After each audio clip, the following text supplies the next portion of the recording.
Hi, welcome back to my channel. My name is Megan and I have an endless TBR.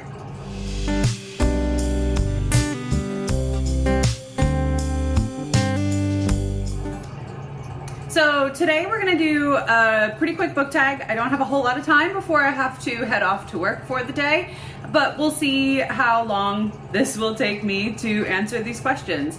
I was tagged in the Boujee book tag by Joe and Mary at the Book Buds. If you haven't checked them out before, I'll link them down below. They're a lot of fun and local to me, which is a lot of fun. We have a mutual friend, which is how I found their channel originally. And the original tag was created by a Book Olive. I'll put their video in the description box below so you can check out the original creation of this tag. So this is kind of centering how much money or what sort of stake you put in your belongings of books as belongings.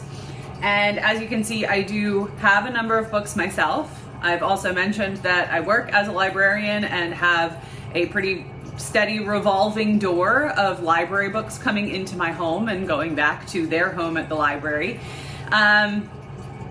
I want to say that it's a healthy relationship between the two, but most of the books behind me are unread, unfortunately.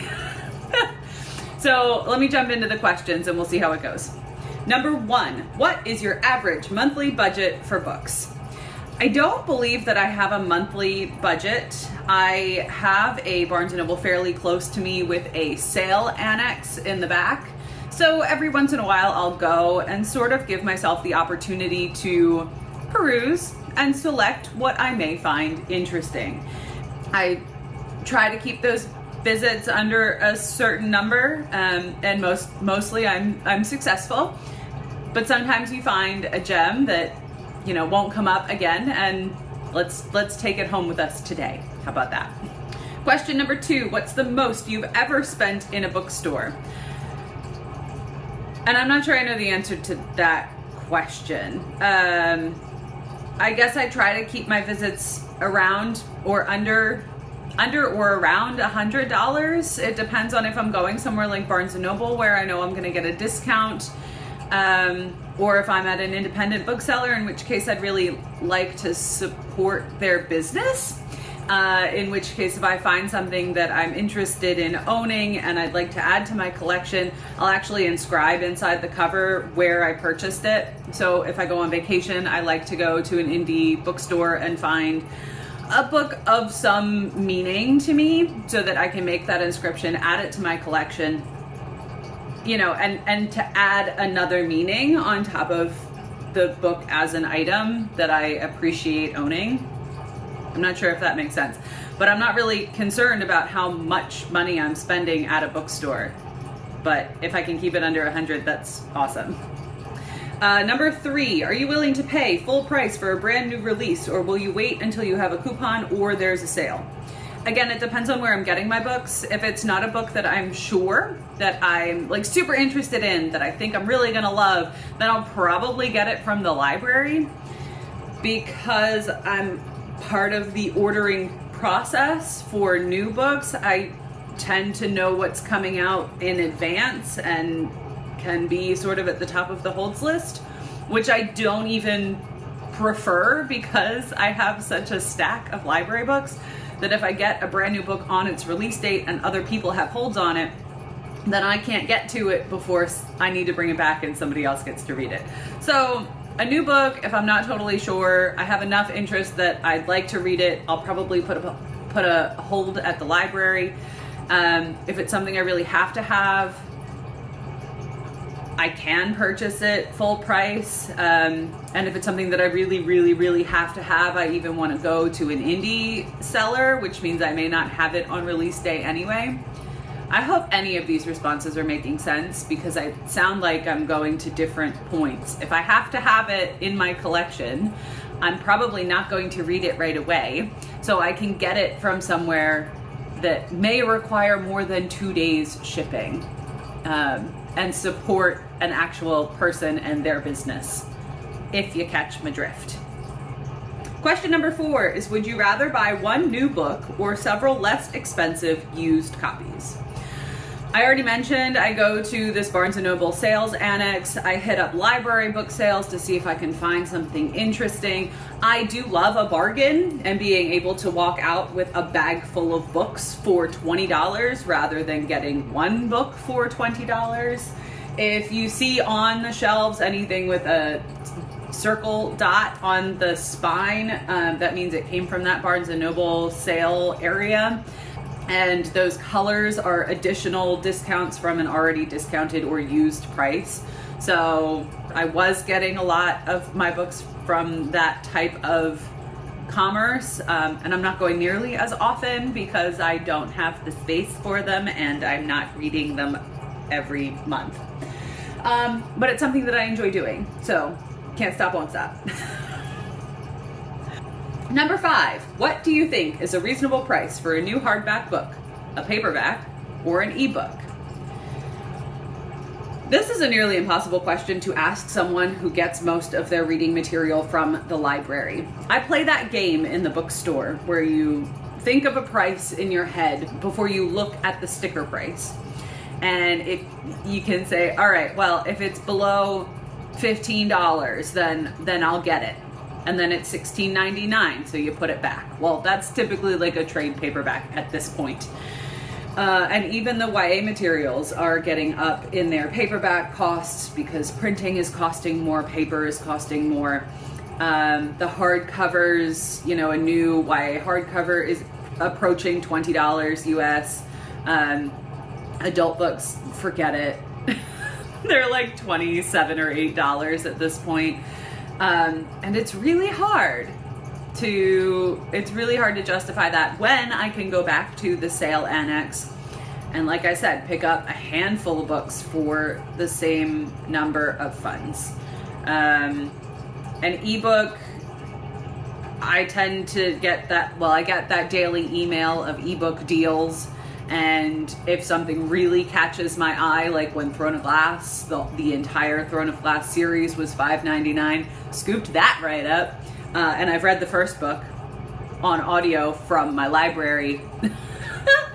But I tend to really wait for a steal. I don't need ebooks, and I really would rather not pay full price for a brand new ebook so that it drops, at midnight on release day, because am I going to read it at that time? Absolutely not. All right, halfway through. Number 6, is a signed book worth more to you? How about a first edition? My books are meant to be read for the most part.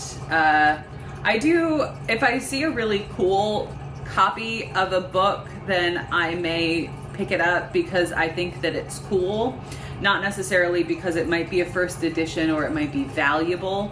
And the same thing with signed copies. I guess if I actually lived in Manhattan and could go to like signings, then I might have more. But if it's just a signature in a book and I bought it from a store with like a pre-printed signature, it really doesn't do very much for me. It's certainly not an additional selling point. Like if the signed copy is available, I might say, oh cool, let me pick this one up. But it's not the greatest thing that's happened to me this day. I found this copy of The Shining by Stephen King. This is the second book that he ever published. This is the third book that he ever published after Carrie and Salem's Lot. So this doesn't say specifically that it is a first edition. It's very old. This is the book club edition of this book.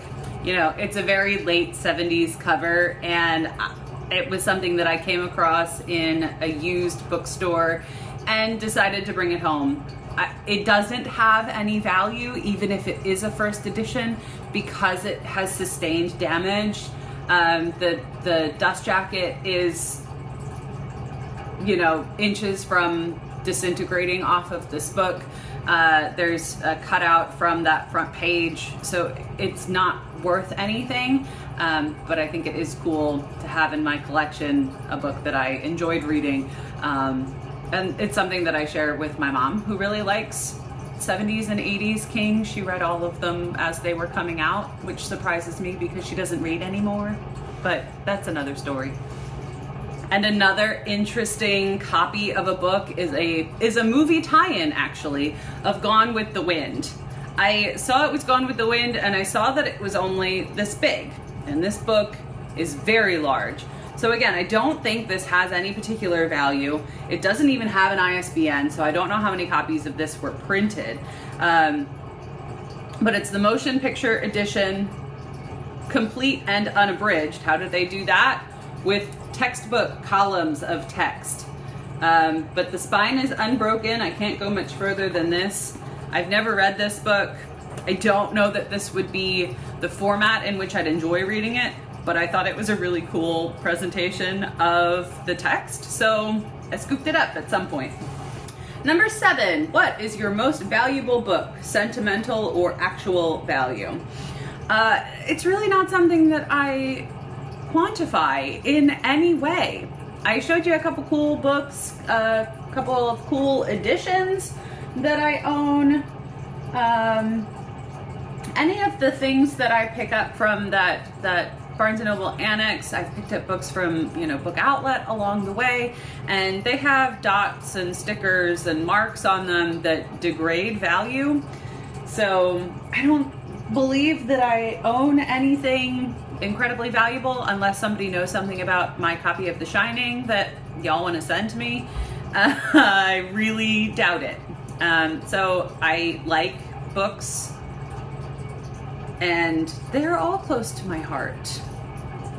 So we'll move right along. Question number 8 is, will you pay more for a cover or edition you like better? Probably not. The cover that I find at the bookstore is likely, just fine. It's about the contents within rather than the covers. I have mentioned my copy of Paul Tremblay's paperbacks. These are Titan UK Publishing's designs.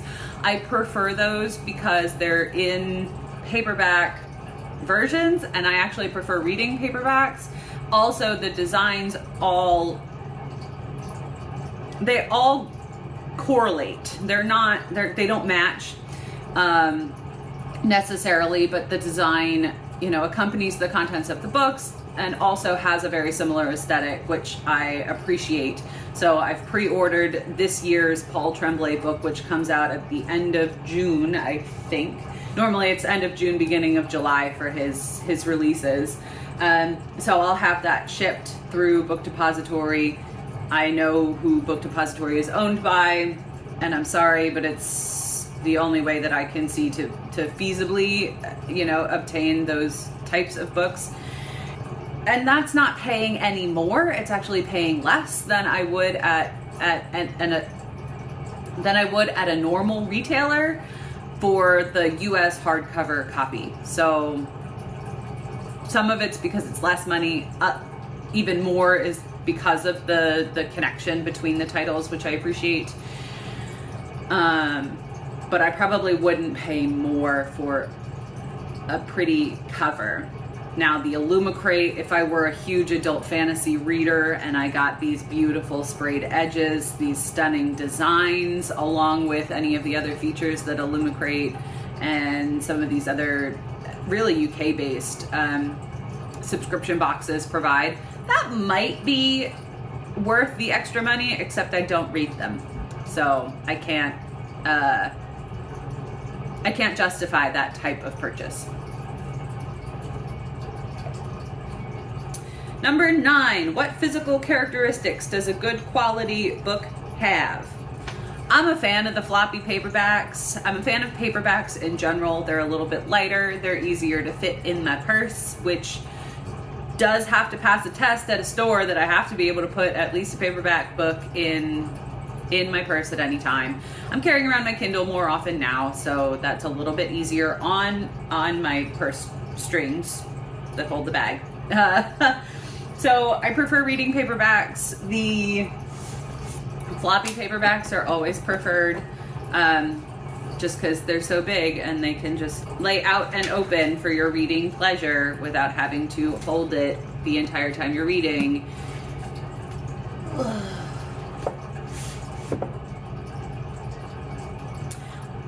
And I despise deckled edges. I've had this conversation with other librarian friends of mine, and some people really, really like them. Yeah. Song of Achilles has deckled edges, the US hardcover edition. So as an example of what that means, it's when you have these rough cut edges and you can't fan the pages the way you'd like to because you keep skipping them. So when you drop your bookmark out of your book and you're trying to find where you were, you'll go past the page because it just goes to the next longer rough edge. And it very much annoys me, and it doesn't annoy most people, but I do have company, I know.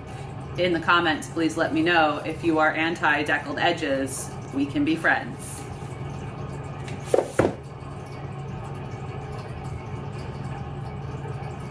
But beyond deckled edges, I don't have too many preferences. I used to really hate mass markets, but again, they're really easy. They're cheaply manufactured, so I don't feel bad about cracking the spine in multiple places, folding them over on themselves just so that I can read all of the words on the page, and I don't care what they look like at the end.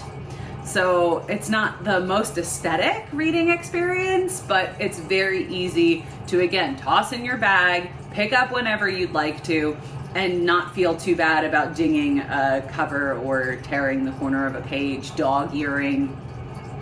The last official question is number 10. If you won the lottery, what bookish things would you do with the money? I envision Belle's library from Beauty and the Beast. That would be my home, my abode. You would find me there. Yeah. I have mentioned that I film here in my basement. I have all of my books down here with me, and I'm hoping to create sort of a reading nook down here. I'm gonna get a nice comfy rug and some seating, some lamps, hopefully something other than these fluorescent tubes that are above my head, and make this sort of a cozy space. So if I won the lottery, then I'd be able to do that very quickly because I could just hire someone to do it. In the meantime, I'll be sort of collecting pieces as I find them to make this a space that I will probably spend time in more often than just filming the videos, because right now I am sitting on a folding chair, which is not very comfortable for reading, but it'll come. If I won the lottery, then I'd be able to do this, make this project, you know, priority number one, and make this the space that I'd like to have, you know, or move to a new house, which would just have a library built in. That'd be cool. If I won the lottery, right? The bonus question is, give us an image, actual or mental, of your dream home library. And really, I answered that question if I can find a picture or a GIF of Belle's library from Beauty and the Beast. Otherwise, you probably know to what I'm referring. So, thank you, Joe and Mary at the Book Buds, for tagging me in this, and I had a lot of fun answering these questions. I don't know if I count as a bougie booktuber. I can spend a lot of money on books if I like to, but I don't view that as the epitome of class in my book collecting habits, or how much money I spend on books means they're more valuable to me in any way. So do with that what you will. If you've watched this far in the video, leave me some sort of money sign emoji for the Boujee book tag. And if you've not yet subscribed to my channel, I'd really appreciate it if you did so. Leave this video a like, and I will see you in the next one. Bye!